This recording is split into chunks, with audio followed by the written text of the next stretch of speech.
14e homélie de saint Jean de Chrysostome sur la lettre de saint Paul aux Hébreux. Tout ce que nous venons de dire se réduit à ceci. Le pontife que nous avons est si grand qu'il est assis dans le ciel à la droite du trône de la souveraine majesté.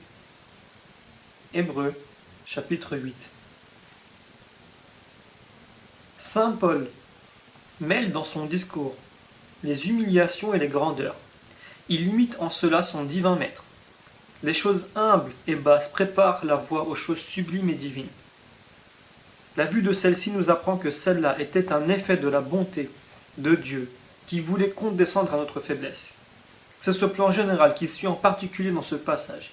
Il a commencé par dire que Jésus s'est offert, et puis, nous l'ayant montré comme pontife, il ajoute « Voici maintenant le comble et le couronnement de tout ce qui a été dit jusqu'ici. Nous avons un pontife si grand qu'il s'est assis dans le ciel à la droite du trône de la majesté souveraine. » Or, être assis n'est pas le propre d'un pontife si grand.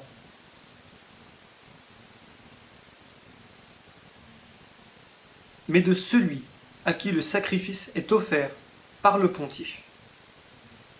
Étant le ministre du sanctuaire, non pas simplement ministre, mais ministre du sanctuaire et du vrai tabernacle que Dieu a fixé, et non pas un homme.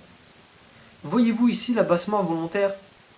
Car l'apôtre n'a-t-il pas établi au début de son épître cette différence en faveur du Fils de Dieu, que les anges sont tous des esprits ministres, et que pour cette raison, la parole « Asseyez-vous à ma droite » ne leur sera jamais adressée? Il affirme donc que celui qui s'assit n'est pas un ministre, un simple serviteur. Comment donc ici est-il appelé ministre et ministre du sanctuaire? C'est donc comme homme que cette affirmation lui convient. Quant au tabernacle, ici, c'est le ciel. Et pour montrer la différence entre ce tabernacle et celui des Juifs, il dit que c'est non pas un homme, mais Dieu qui l'a fixé. Remarquez comment il élève les âmes des Juifs qui ont cru en Jésus-Christ. Vraisemblablement, ils s'imaginaient que nous n'avions point de tabernacle. Voici, leur dit-il, le prêtre vraiment grand, bien plus grand que les pontifes d'Israël et qui a offert un sacrifice plus admirable. Mais ne va-t-on pas voir ici en vain étalage de mots pour séduire les esprits? Non, car il leur rend ces affirmations dignes de foi, en les prouvant et par le serment divin et par le tabernacle nouveau. Sur ce dernier point, la différence était déjà éclatante. Il leur en fait encore considérer une toute particulière. Il a été fixé, dit-il, non de main d'homme, mais par Dieu même. Où sont maintenant ceux qui affirment le mouvement du ciel? Où sont ceux qui disent que sa forme est sphérique? L'une et l'autre idée sont détruites par ce seul texte. Or, voici le comble de tout ce qui a été dit. Le comble, la tête, c'est tout ce qu'il y a de plus élevé. Mais il va rabaisser son langage, et après avoir parlé des grandeurs du Christ, il peut sans crainte parler des abaissements, pour que vous sachiez donc que ce mot ministre, qu'il écrit ensuite, se rapporte à l'humanité de notre Seigneur. Écoutez comme de nouveau il va le déclarer. Car tout pontife, dit-il, est établi pour offrir à Dieu des dons et des victimes. C'est pourquoi il est nécessaire que celui-ci ait aussi quelque chose qu'il puisse offrir. En m'entendant dire qu'il est assis, n'allez pas croire qu'il n'ait pas été appelé sérieusement pontife. On dit qu'il est assis pour marquer sa divinité. On dit qu'il est pontife pour montrer sa miséricorde envers nous. L'apôtre insiste avec complaisance sur ce dernier point. Il s'y étend davantage. Il craignait que l'idée de la divinité de Jésus-Christ n'empêchât de croire à ses miséricordieux abaissements. Il y revient donc, et comme quelques-uns demandaient « Pourquoi est-il mort ?» Parce qu'il était prêtre, répond-il. Pas de prêtre sans sacrifice. Ils lui font donc un sacrifice à lui aussi. Saint Paul, qui a déclaré d'ailleurs que Jésus est dans le ciel, dit donc et montre de toute manière qu'il est prêtre, rappelant et Melchisédek et le tabernacle et le sacrifice offert par notre Seigneur. Et toujours dans le but de prouver le sacerdoce de Jésus-Christ, il construit un nouveau raisonnement. S'il avait été prêtre sur la terre, dit-il, il ne serait pas prêtre, puisqu'il y avait déjà des prêtres pour offrir les dons selon la loi. Si donc il est prêtre, il l'est certainement. Il faut qu'il le soit ailleurs qu'ici-bas. Car s'il était prêtre sur terre, il ne serait pas prêtre. Et pourquoi? parce qu'il n'a jamais offert de sacrifice et qu'il n'a pas rempli de fonction sacerdotale. Et cela se comprend. Puisqu'il y avait des prêtres chargés de ces sacrifices. L'apôtre prouve qu'il était même impossible à Jésus-Christ d'être prêtre sur la terre. Comment en effet, dit-il, l'aurait-il pu avant la résurrection? Maintenant, mes frères, il vous faut élever vos âmes et contempler la science apostolique de Paul. Car voici une nouvelle différence de sacerdoce qu'il nous dévoile, dont le ministère a pour objet la figure et l'ombre des choses du ciel. Que sont ici les choses du ciel? Les choses spirituelles. Car bien que les saints mystères n'accomplissent en ce bas monde, ils sont néanmoins dignes du ciel. En effet, quand on nous met devant les yeux Jésus-Christ, tué et immolé, quand l'Esprit Saint descend, quand ici se rend présent celui qui est assis à la droite du Père, quand le bain sacré engendre des enfants de Dieu, quand ceux-ci deviennent concitoyens des habitants du ciel, puisque nous avons là-haut droit de patrie, de cité, puisque désormais ici-bas, nous sommes étrangers et voyageurs, comme tous ces mystères, ne sont-ils point célestes? Et quoi encore? Nos hymnes ne sont-elles point célestes? Les mêmes chants que font entendre au ciel les chœurs des puissances corporelles et incorporelles. Nous n'en avons pas l'écho, nous qui sommes sur cette humble terre. Et notre autel n'est-il pas céleste aussi? Comment? C'est qu'il n'y a rien de charnel. Toutes les offrandes qui s'y font sont spirituelles. Notre sacrifice ne s'envouine pas en cendres, en graisse, en fumée, mais il ennoblit et glorifie les dons qu'on y présente. N'est-il pas céleste le sacrement qui s'accomplit en vertu de ces paroles adressées aux ministres de tous les temps? Les péchés sont remis à ceux à qui vous les remettrez, et ils seront retenus à ceux à qui vous les retiendrez. Jean chapitre 20, verset 23. N'exercent-ils pas un pouvoir céleste ceux qui possèdent même les clés du royaume des cieux? Leur ministère a pour objet, dit-il, la figure et l'ombre des choses du ciel, comme il fut répondu à Moïse lorsqu'il construisait le tabernacle. Voyez, disait le Seigneur, et faites tout selon le modèle qui vous a été montré sur la montagne. C'est qu'en effet, l'ouïe est un moyen plus lent que la vue pour apprendre une chose. Ce que nous entendons ne se grave pas dans notre esprit, comme ce que nous voyons. Dieu lui montre toutes choses. Peut-être ne les lui montre-t-il qu'en modèle et en ombre. Peut-être veut-il ici parler du temple. Car il a dit d'abord, voyez et faites tout selon le modèle qui vous a été montré sur la montagne. N'a-t-il vu que ce qui avait trait à la construction du temple, ou aussi ce qui se rapportait au sacrifice et à tout en général? Ce second sentiment peut être soutenu sans erreur, car l'Église est céleste. Elle n'est rien moins qu'un ciel. Au lieu que Jésus a reçu une sacrificature d'autant plus excellente, qu'il est le médiateur d'une meilleure alliance. Voyez combien, dit l'apôtre, le second sacerdoce l'emporte sur le premier, puisque l'ancien n'est que copie et figure, et que le nouveau est la vérité même. Mais cette assertion était peu consolante pour les Hébreux, et ne pouvait leur causer du plaisir. L'apôtre s'empresse donc d'ajouter quelque chose qui devait les combler de joie. L'alliance nouvelle est établie sur de meilleures promesses. Après l'avoir déjà montrée plus grande par le lieu, le prêtre et le sacrifice, il établit maintenant la différence d'alliance. Il avait déclaré plus haut que l'alliance était faible et inutile. Et toutefois, remarquez les précautions qu'il prend avant d'en venir à lui faire ce procès. Plus haut, avant de prononcer la réprobation du sacerdoce antique, il avait eu soin de parler de l'immortalité du nouveau pontife, à qui ensuite il attribuait cette haute prérogative, que par lui nous approchons Dieu. Ici, ce n'est qu'après avoir été élevé jusqu'aux cieux, après nous avoir montré que le ciel remplace pour nous le temple et que le lévitisme ne possédait que les figures de nos saintes réalités, c'est après avoir été ainsi relevé, le culte nouveau, qu'à bon droit dès lors, il relève aussi le sacerdoce. Mais, je l'ai dit, il établit spécialement ce qui doit causer aux Hébreux une joie incomparable, à savoir que notre alliance repose sur des promesses meilleures. Et qui le prouve? Ce fait même que l'antique alliance est rejetée et qu'une autre est introduite à sa place. Si désormais celle-ci a l'empire, c'est parce qu'elle est meilleure.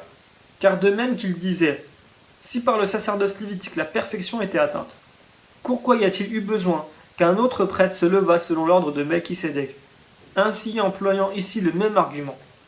Il dit, car s'il n'y avait rien de défectueux dans la première alliance, il n'y aurait pas lieu d'en substituer une seconde.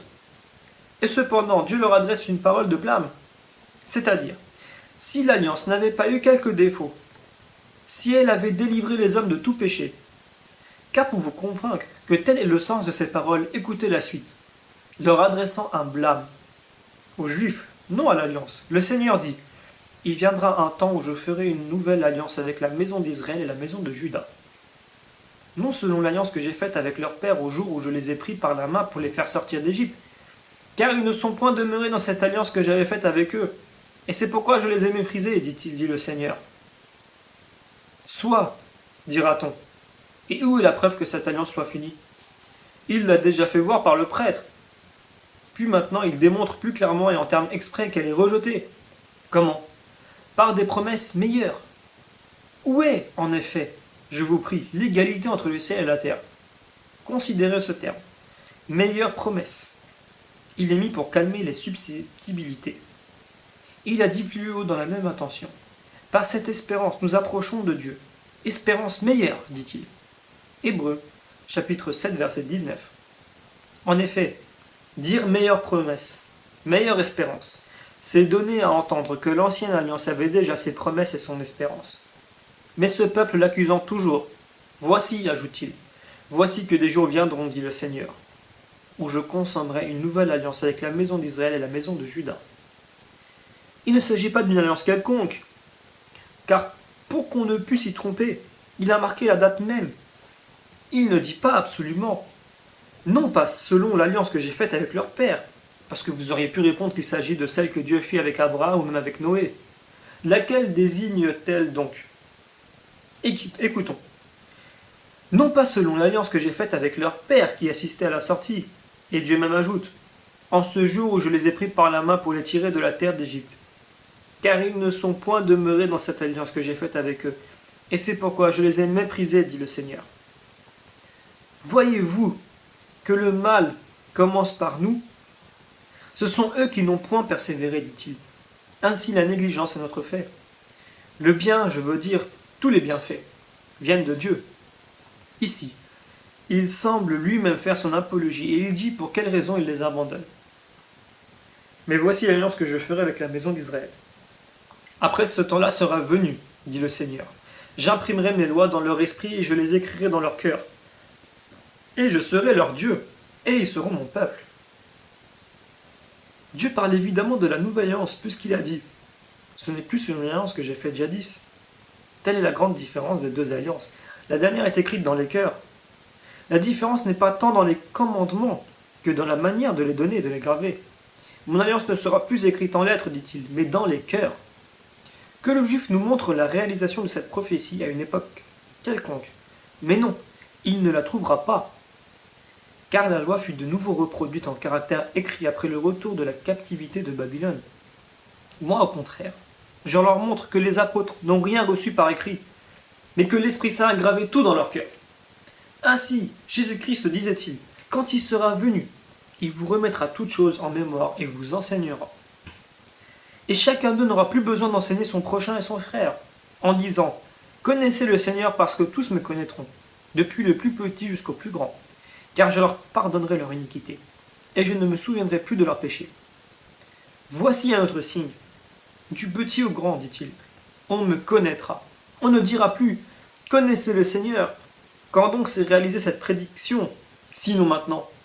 Car notre grande révélation chrétienne a éclaté partout, et la leur, loin d'être ainsi manifeste, est enfermée dans un étroit recoin. On dit qu'une chose est nouvelle quand elle est tout autre, ou quand elle montre ce que n'avait pas celle qui l'a précédée. Une chose encore devient nouvelle quand on retranche une forte partie sans toucher au reste. Par exemple, que quelqu'un répare une maison qui menace ruine, et que, sans toucher à l'ensemble de la construction, il en refasse les fondations. Nous dirons aussitôt, il a fait une maison neuve, parce qu'il a enlevé certaines parties, qu'il a remplacées par d'autres. Nous disons aussi que le ciel est nouveau, quand, cessant d'être d'airain, il nous verse la pluie. Ainsi encore parlons-nous d'une terre qui cesse d'être stérile, sans avoir été changée autrement. Ainsi appelons-nous édifice rieur, celui dont on retire certaines parties en respectant les autres. Saint Paul a donc eu raison d'appeler nouvelle notre alliance, pour montrer que la précédente a vieilli, étant devenue absolument inféconde. Pour vous en convaincre, lisez les reproches d'Agé, de Zacharie, de l'ange, Lisez spécialement les griefs d'Esdras contre le peuple, comme il fut reçu lorsqu'il était transgresseur, et qu'il ne s'en doutait même pas. Voyez-vous comment votre alliance a été violée et supprimée, comment la mienne mérite à bon droit le titre de nouvelle. Je n'admets pas d'ailleurs que ce texte, il y aura un ciel nouveau, en Ésaïe, ait été dit dans le sens indiqué tout à l'heure. En effet, lorsque Dieu dans le Deutéronome annonce que le ciel serait d'airain, il n'a pas ajouté cette antithèse. Si au contraire vous obéissez, le ciel sera nouveau. Mais il déclare que c'est parce que les Juifs n'ont point gardé la première alliance qu'il en donnera une nouvelle. Je l'approuve par ces paroles de l'apôtre lui-même. Car ce qui était impossible à la loi, qui était affaibli par la chair, et ailleurs, pourquoi tentez-vous Dieu en imposant sur le cou des disciples un joug que ni nos pères, ni nous-mêmes n'avons pu porter? Romains chapitre 8, verset 3 et Actes chapitre 15, verset 10. Puisqu'ils n'ont pas persévéré, dit-il, ceci montre que nous sommes honorés de faveurs plus grandes et plus spirituelles.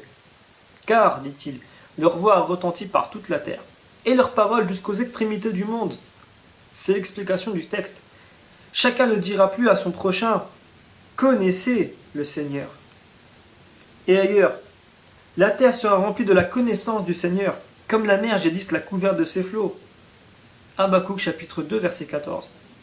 Or, en appelant cette alliance une alliance nouvelle, il a mis la première au rang des choses, vieillie et passée. Or, ce qui passe et vieillit est proche de sa fin. Voyez comme il a dévoilé ce qu'il a de plus caché, la pensée même du prophète. Il a honoré la loi et n'a pas voulu l'appeler vieille en toutes lettres, mais il a dit qu'elle l'était cependant. Car si elle était nouvelle, il ne donnerait pas cette qualification de nouvelle à la nôtre.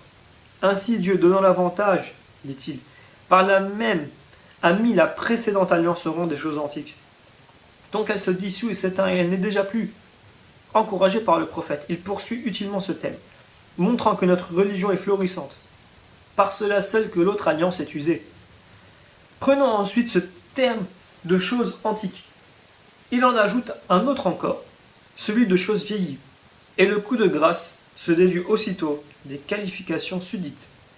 Elle est, dit-il, proche de sa fin. Ce n'est donc pas à proprement parler la nouvelle alliance qui a détruit l'ancienne, c'est que celle-ci vieillit, c'est qu'elle est devenue inutile. Voilà pourquoi il disait, à raison de son impuissance et de son inutilité. Et encore, la loi n'a rien mené à la perfection. Et, si la première alliance avait été sans défaut, on ne chercherait pas la place d'une seconde. Qu'est-ce qu'être sans défaut? C'est être inutile. C'est être utile, puissant. Il parle ainsi, non que la loi doive être accusée positivement, mais, la voyant insuffisante, il s'exprime plus simplement, comme si on disait « Votre maison n'est pas sans défaut, c'est-à-dire, elle a quelques vices de construction. Elle n'est, c'est-à-dire, ferme ni solide. Votre vêtement n'est pas sans défaut, c'est-à-dire, il s'en va. » Il ne dit donc pas que l'alliance antique fut mauvaise, mais qu'elle laissait prise au blâme, aux accusations. Ainsi, nous sommes nouveaux, ou plutôt nous l'avons été. Car maintenant nous avons vieilli, et partant, nous sommes près de la mort. Toutefois, si nous le voulons, nous pouvons conjurer, réparer cette caducité honteuse. Nous ne le pouvons plus par le baptême, mais nous le pouvons par la pénitence. Si nous avons quelques symptômes de vieillesse, rejetons-le.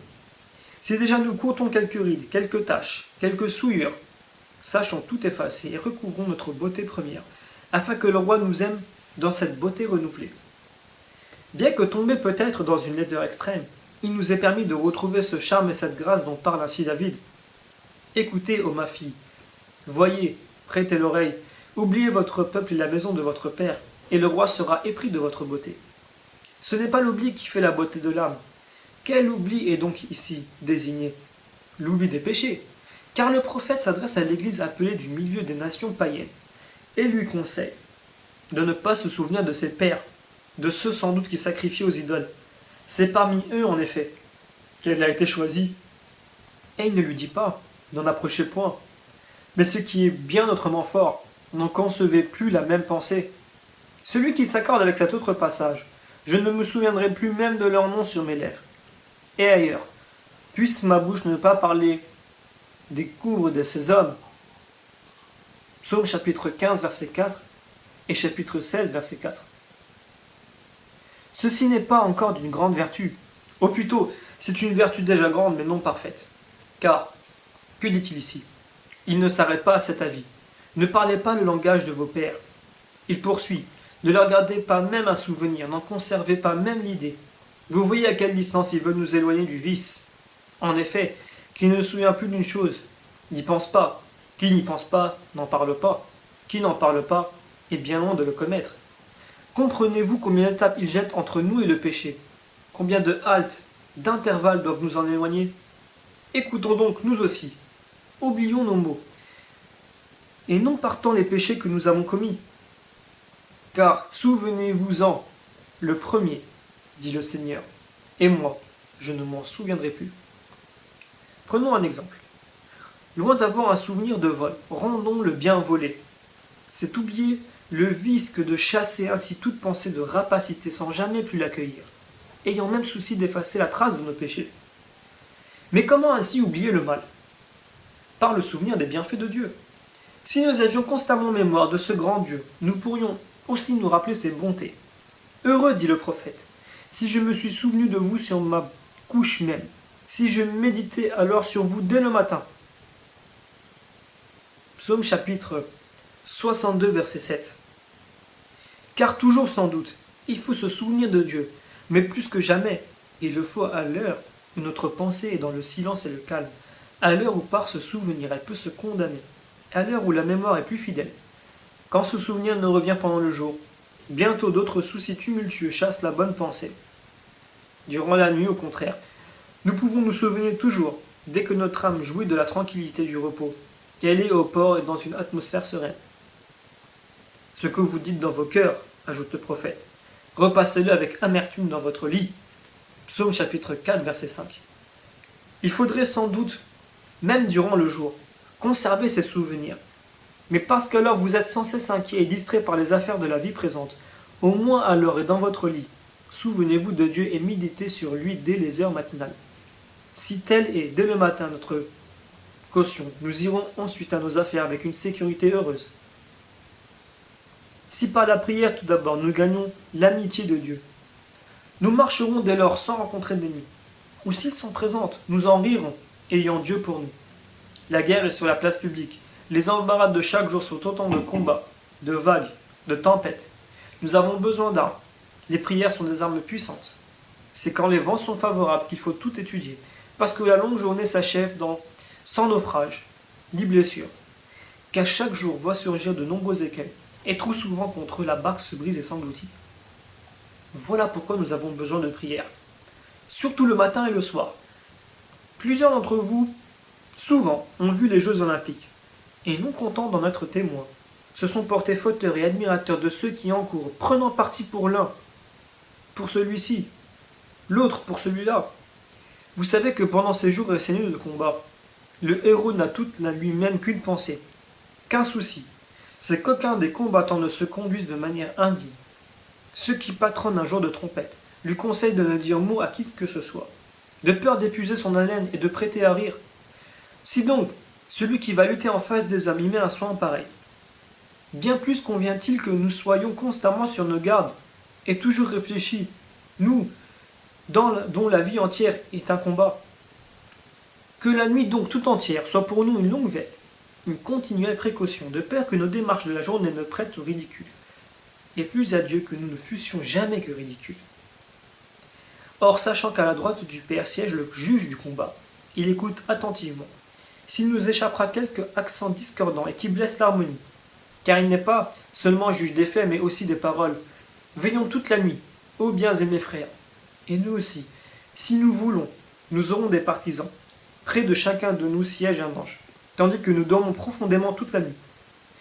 Et encore, si nous ne faisions que dormir, mais plusieurs alors commettent des turpitudes, les uns courent aux mauvais yeux, les autres prostituent leur maison même, en y admettant des courtisanes. Je me tais, car ceux-là n'ont aucun souci de bien combattre. D'autres s'abandonnent à l'ivresse et aux grossières conversations. D'autres aiment le bruit et le trouble. D'autres passent toute la nuit dans une veille criminelle et méditent contre ceux qui dorment des complots détestables. D'autres comptent leurs profits usuraires. D'autres sont rongés de soucis et font tout excepté ce qui convient au beau combat. Aussi je vous prie d'abandonner toute pensée semblable et de voir qu'un but, c'est de recevoir la récompense, d'ambitionner pour nos fronts la couronne, de tout faire enfin pour pouvoir atteindre les biens promis. Puisse-t-elle nous être donnée d'en jouir, par la grâce et la bonté de notre Seigneur Jésus-Christ. Amen.